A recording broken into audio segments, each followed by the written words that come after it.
Hello, नमस्ते students.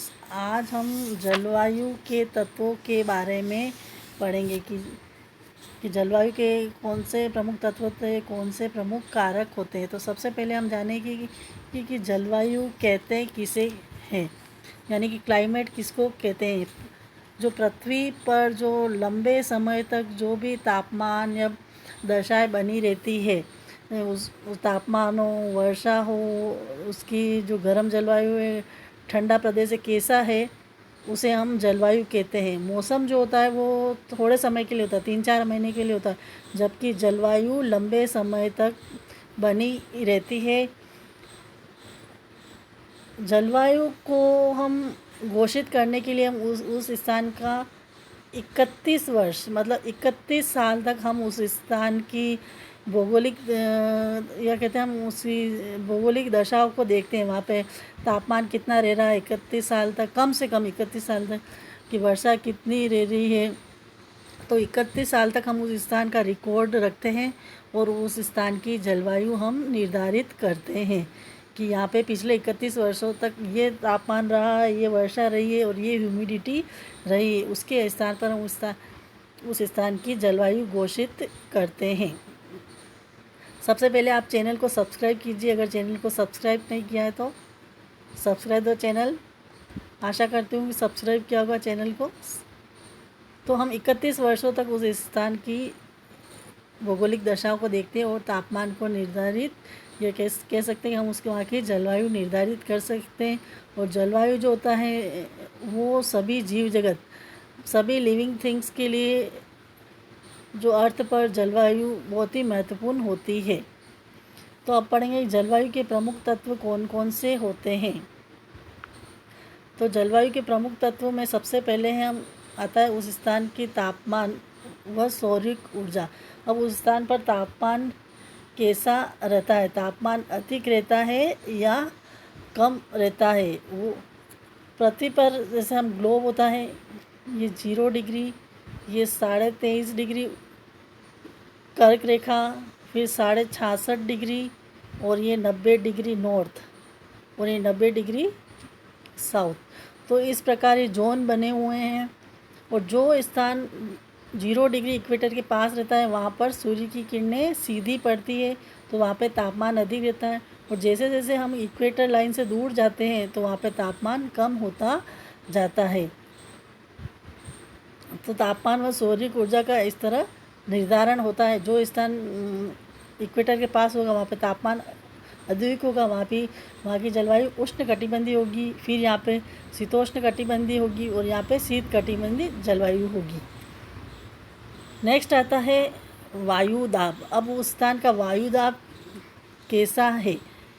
तो वायु दाब के लिए जहाँ पर गर्मी अधिक होती है, अब जैसे हम 0 डिग्री इक्वेटर पर देख रहे हैं तो वहाँ पे गर्मी अधिक होती है, तो वहाँ पे वायु दाब कम पाया जाता है, क्योंकि गर्मी के कारण वायु के कण इधर उधर फैल जाते हैं, तो वायु दाब कम पाया जाता है। और जो स्थान 0 डिग्री से ज़्यादा दूर है, मतलब जहाँ पर ठंडी जलवायु होती है, वहाँ पे वायु दाब अधिक पाया जाता है, क्योंकि ठंड के कारण वायु दाब के कण पास पास होते हैं और उस स्थान का वायु दाब बढ़ जाता है।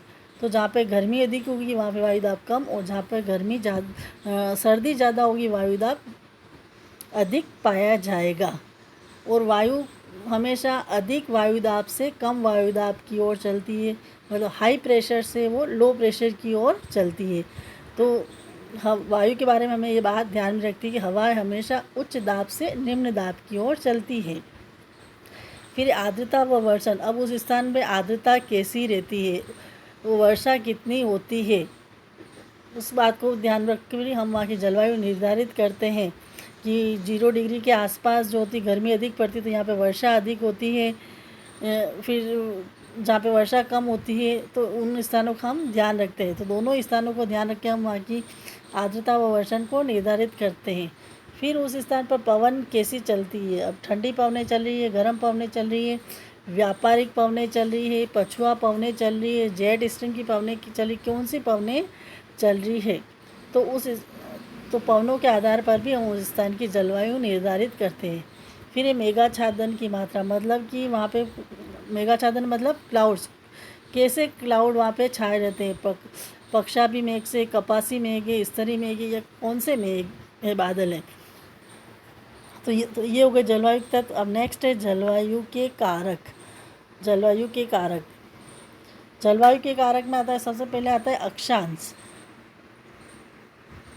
तो जो स्थान, ये मैंने पहले ही बता दिया, 0 डिग्री के पास है वहाँ पर गर्मी होगी, और जैसे जैसे हम इक्वेटर लाइन से दूर जाएंगे तो वहाँ पे गर्मी कम होती जाएगी। तो अक्षांश का भी जलवायु को निर्धारित करने में सबसे महत्वपूर्ण स्थान ही अक्षांश का ही होता है।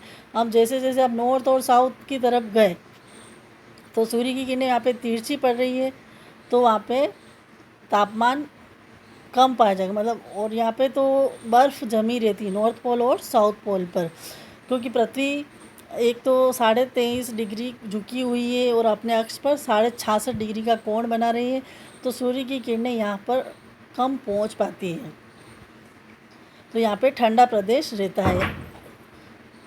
फिर समुद्र तल से ऊंचाई, अब जो स्थान अब समुद्र तल से कितना ऊंचा है, तो वो भी तापमान या हम कह सकते जलवायु को निर्धारित करता है।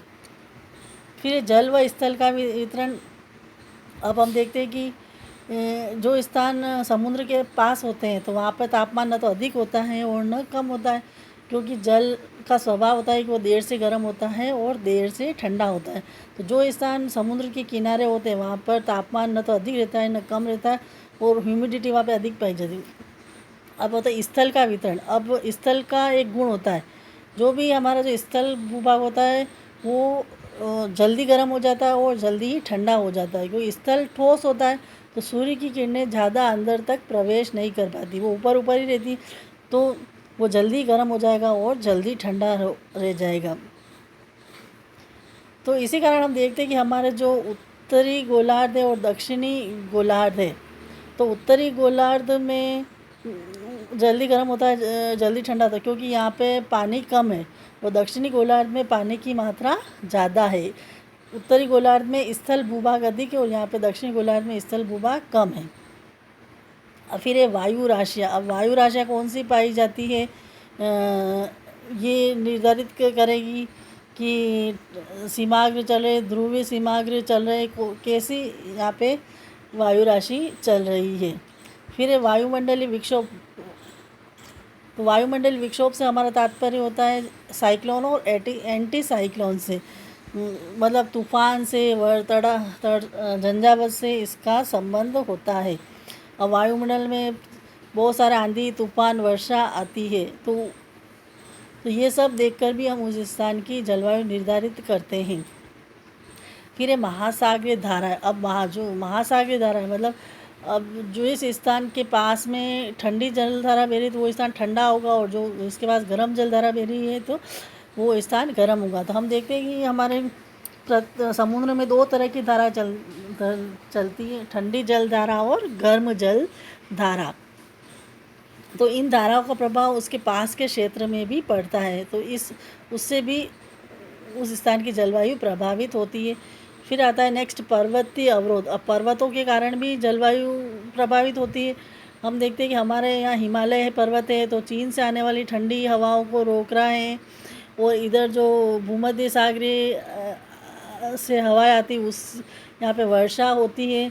तो पर्वतों के कारण भी जलवायु निर्धारित होती है। हमारे राजस्थान में जो अरावली पर्वतमाला पाई जाती है, तो बाड़मेर, जैसलमेर आदि से जो धूल के कण तो वो इधर नहीं आ पाते, तो पर्वतीय अवरोध के कारण भी जलवायु प्रभावित होती है।